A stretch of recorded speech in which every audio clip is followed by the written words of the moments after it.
The Signal Oil program, The Whistler.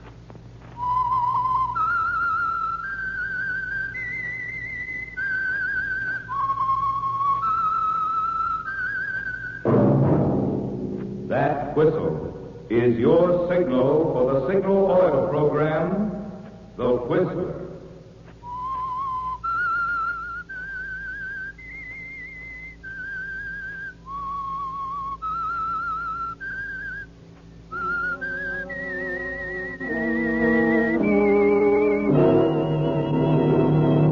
I am the Whistler, and I know many things, for I walk by night. I know many strange tales hidden in the hearts of men and women who have stepped into the shadows. Yes, I know the nameless terrors of which they dare not speak.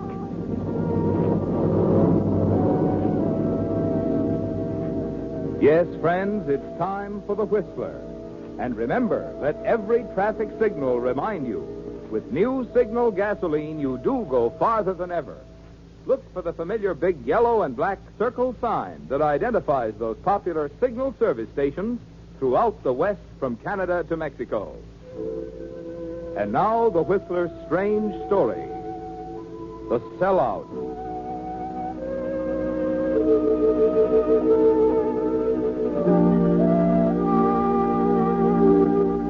It didn't take Lloyd Miller very long to learn one bitter fact, that a bankroll, when subjected to a steady pummeling from the adverse left hand of Lady Luck, can become anemic in less than no time. Cards, dice, and horses, when they're wrong, they're all wrong. Lloyd found that out. Of course, he told himself it was just a streak of bad luck. It would pass. But until it did, there were obligations to meet, pressing ones. That was why he left his drafting table this Thursday afternoon, adjusted his tie nervously, took one last long puff at his cigarette, inhaled the smoke, let it out in a deep sigh, and knocked on the door to Mr. Collins' office. Yes, come in. Are you busy, Mr. Collins? A little, aren't we all? Well, yes, I guess we are. How are you coming along with the sketches of the sonic detection device? The sketches? Fine, Mr. Collins, just fine. Good, keep at them. I'll see you later. But I came in to see you about something. Yes? Well, let's have it, Miller, let's have it. I've been down to the accounting department, Mr. Collins, and... What the devil were you doing down there? Well, I'm a little pinched for money. I wanted them to okay in advance. Let me get this straight. On $125 a week, you're pinched? Yes, I had some unexpected expenses, you see. Things came up suddenly, sort of put holes in my reserve fund. It didn't last long. Well, that's too bad. Well, what else? Well, that's all, Mr. Collins. What do you want me to do about it? Well, I thought perhaps you could call accounting and okay in advance for me. I'm sorry, Miller. No can do. That department is none of my business. But I've got to have 2 weeks advance. It's an emergency. It's urgent. What's the emergency? Just an emergency. I really do Look, need... if the accounting department turned you down, I can't butt in. But, will 10 Spot help you out until payday? No, thanks. I don't want to borrow. Good boy. Now you better get back to your drawing board, huh? Well, excuse me now, William Miller. Busy, you know. Yes, sir. Thanks.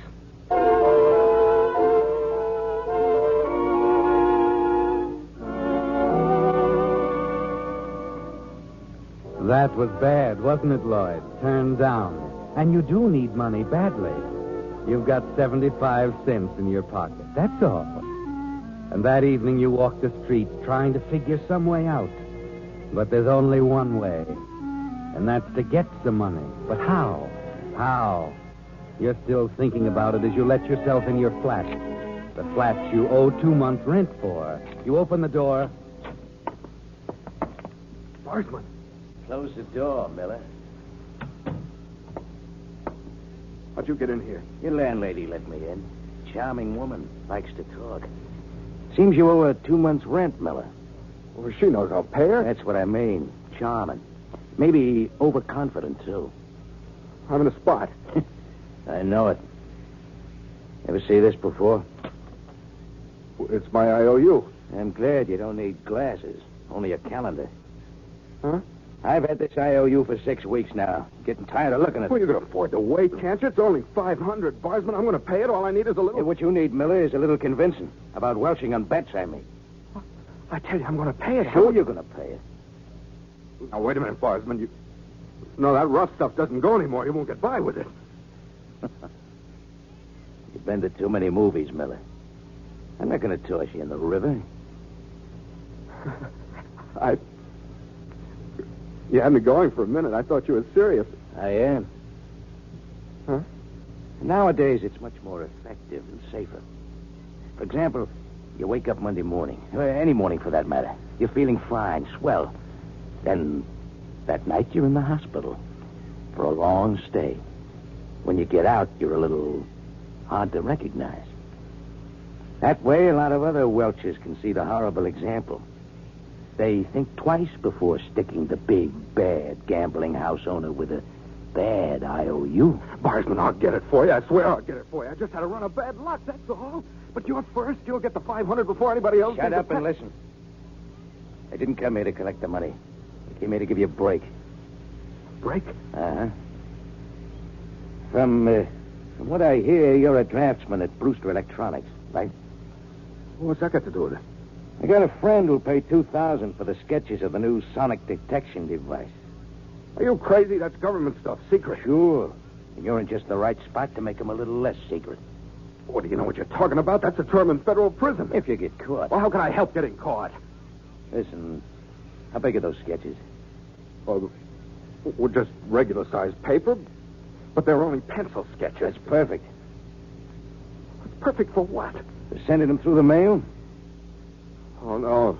No, that's out, Barsman. My friend needs those sketches by Saturday morning. He's in San Francisco. Airmail from Los Angeles will do it. Well, how can I replace them? Easy. You get them back. My friend in San Francisco photographs them and airmails them back. You'll get them Monday. And who's the wiser? Well, I can't do it. I'd be scared stiff, Barsman. You were scared just a minute ago, remember? Now, here's $1,000 on account. There's another package just like this waiting. Well, here's the name and address of my friend in San Francisco. And don't try a double cross. Now, you can take it or leave it. And if I leave it? You won't. Will you? I don't think you'll leave it, Miller. But if you do, I'll have to sort of make plans, you know. Think it over, Miller. You can get me at this number. Beacon 2305.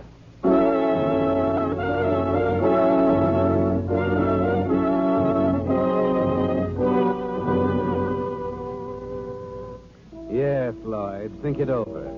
Mr. Barsman means business this time. You can take it or leave it. And if you leave it, he has plans for you, hasn't he? You try to think rationally, but it doesn't work. For an hour after he's gone, you pace the floor, light cigarettes, throw them away, start toward the phone 12 times to tell him it's all off, that you won't sell out. You just can't sell out, can you, Lloyd? It's government stuff, important. The FBI will have the finger on you before you can turn around. No, you can't sell out. That's all there is to it. It's almost midnight when you pick up the phone, determined this time. 2, 3.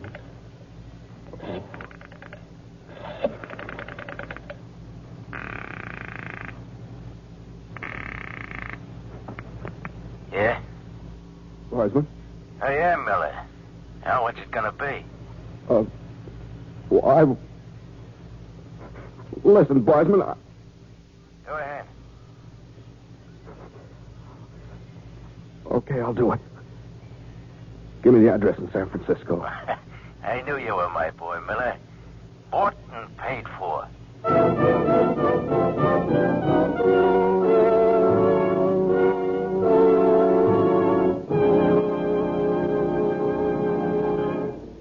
With the prologue of The Sellout, the Signal Oil Company brings you another strange tale by The Whistler.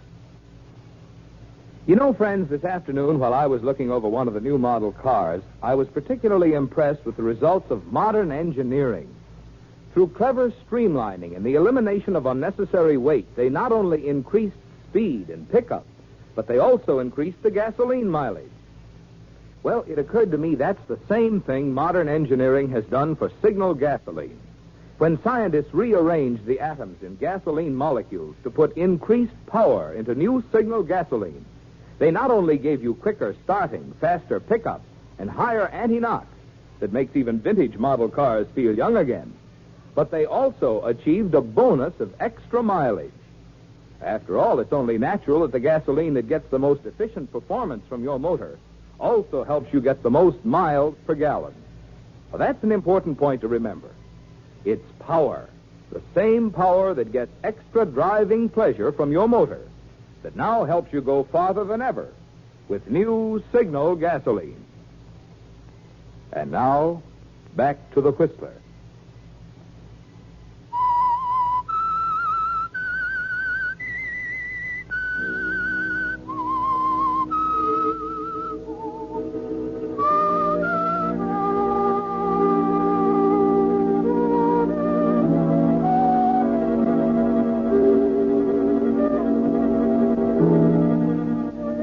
Well, Lloyd, you're in a tight spot. And you may as well face the fact that the only thing that will get you out of it is cold, hard cash. You know Mr. Barsman. You could see the tight, vicious look around his mouth when he talked about the $500 IOU and the steps he might be forced to take should you choose to turn down his proposition, to decide not to sell out and not to mail the sketches to his friend in San Francisco. Yes, there's no future in that, is there, Lloyd? The only way out now is Mr. Barsman's way.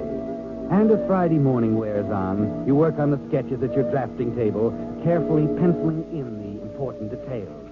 Maybe Barsman is right, Lloyd. It might be easier than you think. Miller. What? Oh, yes, Mr. Collins. What's the matter?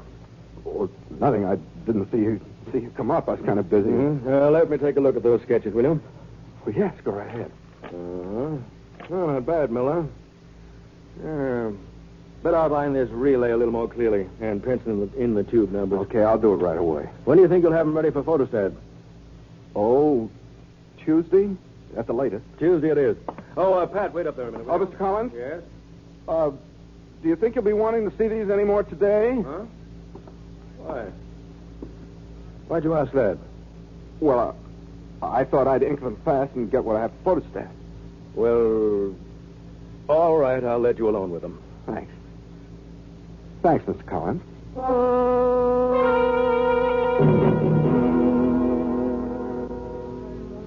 That's better. That gives you until Tuesday, Lloyd. And the sketches will come back to you Monday morning. Now you work fast. You fill several pages of paper with sketches to look like the ones you're going to mail. That's to make it look good, isn't it, Lloyd? Now, put the real drawings into an envelope. And you're using a company envelope, so it won't attract suspicion. Then you put on an airmail stamp. Another one to make sure you've got enough postage on, and then... Miller! What's the matter? Say, what the devil is wrong with you today? You jumped like a gaffed salmon. You're as pale as a ghost. I feel all right, Mr. Collins. Well, you don't look it. You sure you're all right? Yes, I'm sure. Did you want anything? Yes, come into my office and we'll... What's that? What's what?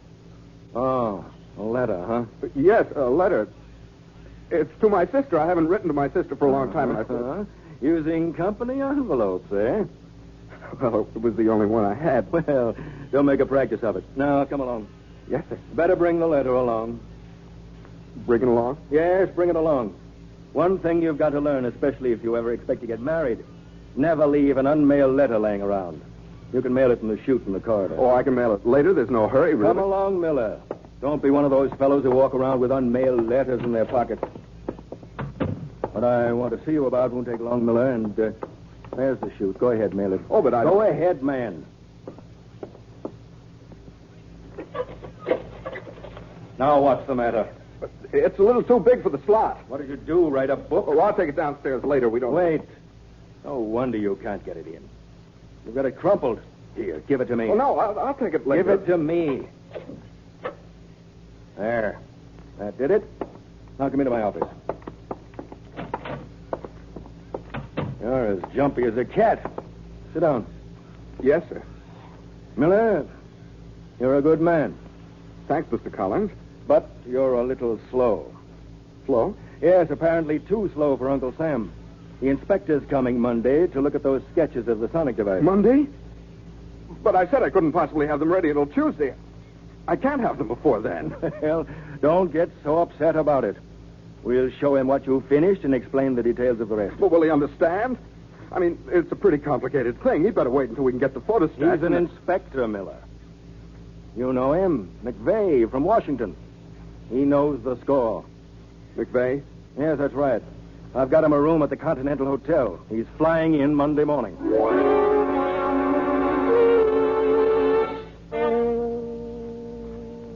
Those sketches, Lloyd, in the mailbox 5 floors below.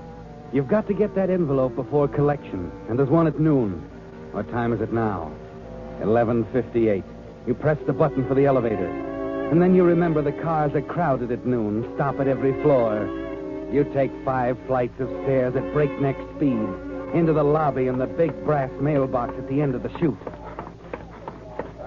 Oh, mailman, I wonder if he's... Not yet, Miller. Barsman, what are you doing here? Doing just exactly what I thought I'd have to do. Keep you from getting cold feet and welching again. Look, Barsman, you don't get it. You don't understand. I've got... Barsman, there's the mailman. Please, let me get that envelope and I'll explain later, please. You were paid $2,000 to see that the mailman gets it. Barsman, you've got to let me get that envelope. He's taking the mail out now. He's Get going away to from there. Come on, get out of this lobby. Barsman, for the love... I said, come on.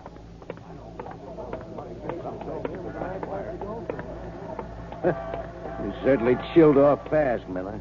Quickest case of cold feet on record. What's the idea?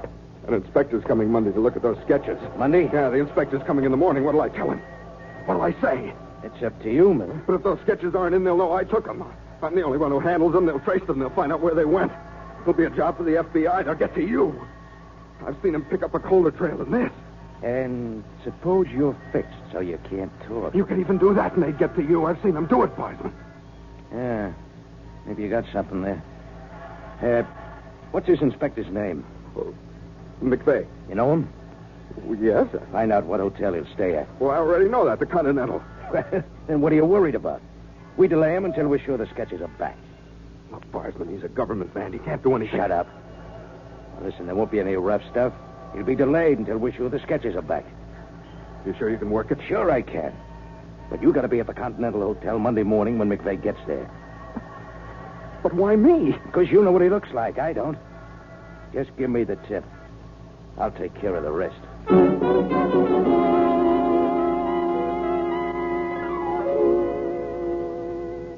The rest of the day is agony to you, isn't it, Lloyd? You work over the fake sketches, your heart in your mouth every time Mr. Collins passes your drafting board. But he doesn't stop, and at last the day's over. Saturday is even worse agony, and Sunday... You wait for a call from Barsman. Cigarettes are piled up on the ashtray by your bed. Your mouth is dry, and the cigarettes don't help, do they? And then toward evening... Hello? Miller, Yes. listen. Be at the hotel at 8 in the morning. Our friend should get there around 8:30. Goodbye. Barsman? Barsman, listen. Barsman?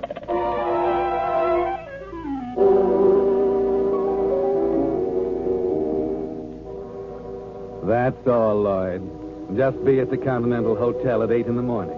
Monday morning to identify McVeigh for Barsman. Now, all you've got to worry about is whether Barsman means to kill the inspector or just delay him. Not much sleep tonight, is there? Time goes so slowly. And then it seems to speed up toward morning. 7 o'clock, already 7:30. It's after 8 when you hurry into the lobby of the hotel. Going right now. What kept you? I got here as soon as I could. All right. Then watch that door. What are you going to do, Barsman? Leave that to me. Now sit down and shut up. And tip me off when McVeigh comes in.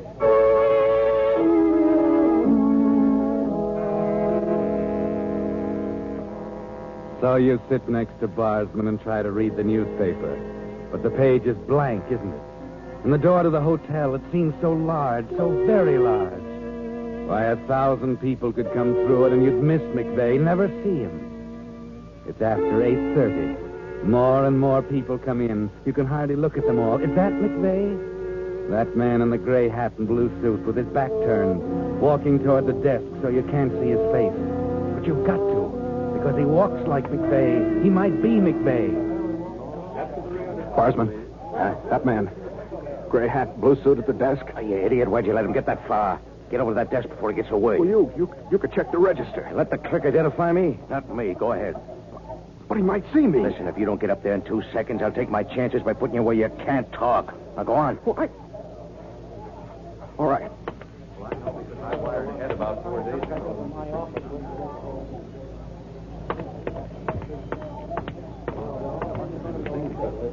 What about it? McVeigh. All right. Get back to the office fast. What are you going to do? Shut up. Now get going.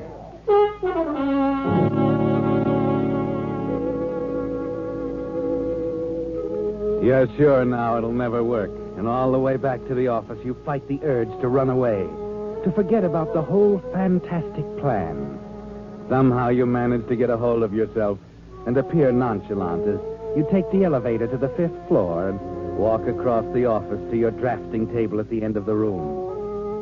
And then your knees nearly give way. You have to grab the edge of the table for support. There on the corner of your table are the sketches. No envelope, just the sketches. You grab them up and rush into the mail department. Robert, Oh, hello, Mr. Miller. these sketches, they were lying on my desk when I came in this morning. Where'd they come from? Why, I put them there. I thought they belonged in your department. Oh, that's all? It just came to you and you opened it and put them there? That's all. Why? Oh, nothing. Nothing at all. It's not important.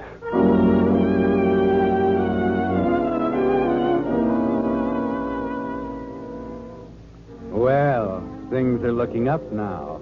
And you're playing it smart, aren't you, Lloyd? You don't make a point of it with Robert. Nothing unusual at all. You'll forget all about it. You're confident now for the first time. There, the original sketches, complete, all ready for the inspector. At 9:45, the phone rings. Miller speaking. Bosman, Yes. our friend's clear out the other side of town. I arranged a special taxi for him. Hey, what about, We're in. They arrived this morning. pretty good service. Yeah. Hey, my boy's gonna call me. You can tell him to deliver the passenger now. I'm all ready for him. Okay. And thanks, Sonny. You did a nice job.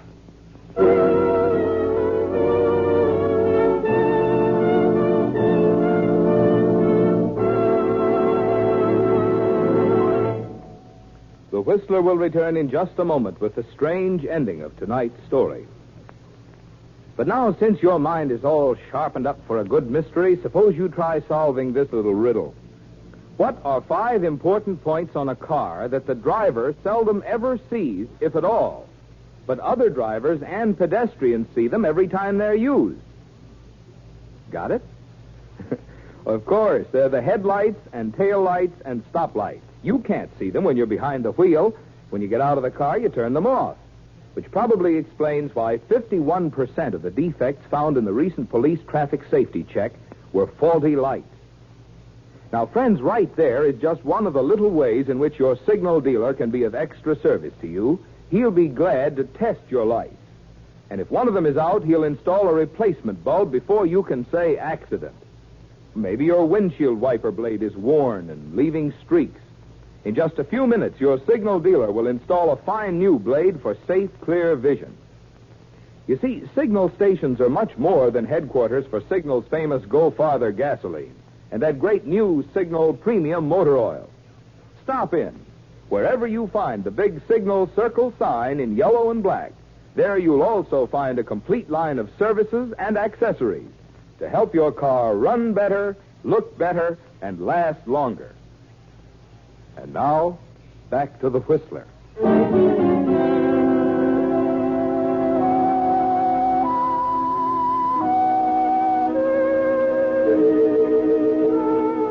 Well, Lloyd, you're out of the woods now, but it was close, wasn't it? The sketches are back at your desk, all ready for McVeigh, the government inspector, after the taxi ride, which conveniently took him to the other side of town.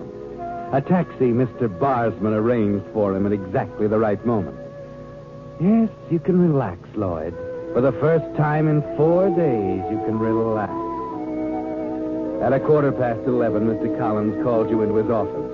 Naturally, he'll want to be sure you have everything ready for McVeigh. You wanted me, Mr. Collins? Yes, McVeigh just called. He's on his way. Delayed by some stupid taxi driver who didn't know his way around. Oh? You all ready for him? Yes, the sketches are on my desk. I know they are. I asked Roberts to put them there. What do you mean? I asked Roberts to put them there. That's what I said. I asked Roberts to put them there. Well, what have you got to say, Miller? Where'd you get them? I wondered why you were acting strangely last Friday. I can understand why you were nervous, Miller. You know all about it, don't you? There's no use trying to lie your way out of it, Miller. All right, let's have it. Well, Mr. Collins, I needed the money. I didn't know what to do. I had to have it or... Listen, you don't know Barsman. He'd do anything. Well, the man in San Francisco photographed the sketches. I sent them to him because Barsman would have... Well, listen, I'll tell you the whole thing, but you got to understand, Mr. Collins, it's not me, it's Barsman. Barsman? Well, that's why McVeigh was delayed. Barsman did it, so I'd have time to get the sketches back. Go on. Go on and call the FBI. I'll tell them everything. So you sold out, huh? That's what was wrong with you. Well, I had to have the money. Wait a minute. Yes, Mr. Collins? Get me the FBI, will you? Right away. Yes, sir. He forced me to do it, Mr. Collins. I didn't want to, but he... This is all very interesting, Miller. You'd better organize that story. They'll be here in a few minutes. Yes, sir. I'm rather glad you chose to confess. You see, I had no idea it could have been that serious. You... What? I thought it was a pretty unfortunate mistake, of course, sticking the sketches into the envelope instead of the letter you wrote to your sister, but... I decided you were in such a state last Friday you could have done anything. You didn't know? No, I didn't know. But the sketches, they were to be returned to me marked personal. They came back in the general mail, of course. What? Yes. You see, in your excitement last Friday, you forgot something. Something that's going to cost you a lot. What do you mean? You carefully put sufficient postage on the letter. But you forgot to put on the address.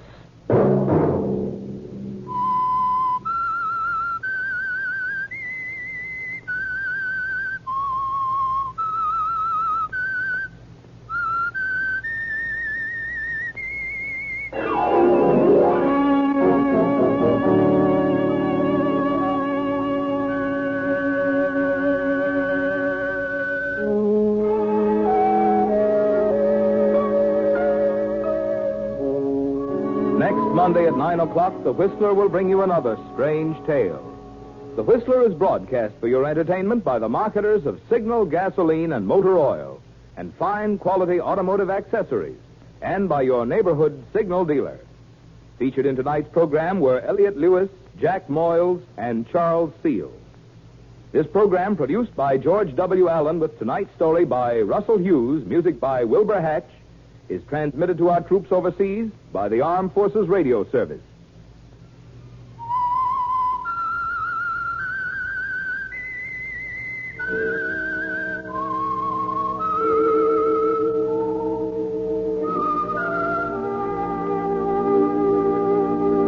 That whistle is your signal for the Signal Oil program, The Whistler. This is Marvin Miller speaking, reminding you to look for those familiar yellow and black circle signs that identify those popular Signal oil stations throughout the West from Canada to Mexico. This is CBS, the Columbia Broadcasting System.